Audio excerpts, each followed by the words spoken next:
কি আর বলবো, কিন্তু বলার কিছু নেই। নির্বাচন হচ্ছে, আমার মনে হয় প্রত্যেকটা দল, প্রত্যেকটা প্রার্থী তারা তাদের মতো করে মানুষের কাছে পৌঁছানোর চেষ্টা করছে। আমার মনে হয় এটা কষ্ট দল বা প্রার্থীদের করা উচিত। এর জন্য শুধু শুধু মানুষরাও মানে আমার ক্ষেত্রে যেটা আমার নিজেরই খারাপ লাগছে, কি এই গরমে সবাই দাঁড়িয়ে আছে এবং কেউ আজকে টুপি দিল, কেউ আমাকে ওআরএস দিচ্ছে, কেউ মিষ্টি জল, কেউ লেবুর জল করে দিচ্ছে। তো ডেফিনেটলি মানে এই গরমকেও ওনাদের ওই আবদারটা দেখে, ওনাদের এই ভালোবাসাটা দেখে গরমের তাপটা কোথাও যেন কমে যাচ্ছে। কোথাও যেন মনে হচ্ছে মানুষ, যেহেতু এটা আমার থার্ড টার্ম, এখনও মানুষ অতটাই ভালোবাসে যেটা প্রথম দিনে ছিল, ভালোবাসাটা একই রয়ে গেছে।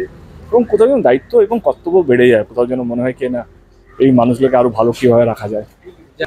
আমি আর কি বলবো, কি তার মনে হয় কি এই সময়টা সবাইকে পরিশ্রম করতে হবে, মানে প্রার্থীদেরকে তো বিশেষ করে, মানে আমার মনে হয় কি মানুষের কাছে যত আমরা আমরা মানে আমিও প্রার্থী যেহেতু, মানুষের কাছে পৌঁছতে হবে, মানুষের ভালোবাসা আদায় করতে হবে, বিশ্বাস আদায় করতে হবে। তার জন্য এটা যদি 50 ডিগ্রিও যদি থাকে, আমার মনে হয় সেটাকে আমার গরম কতটা সেটা ভেবে লাভ নেই, কতটা ভালোবাসা পাচ্ছি সেটা আমাদের ভাবা উচিত।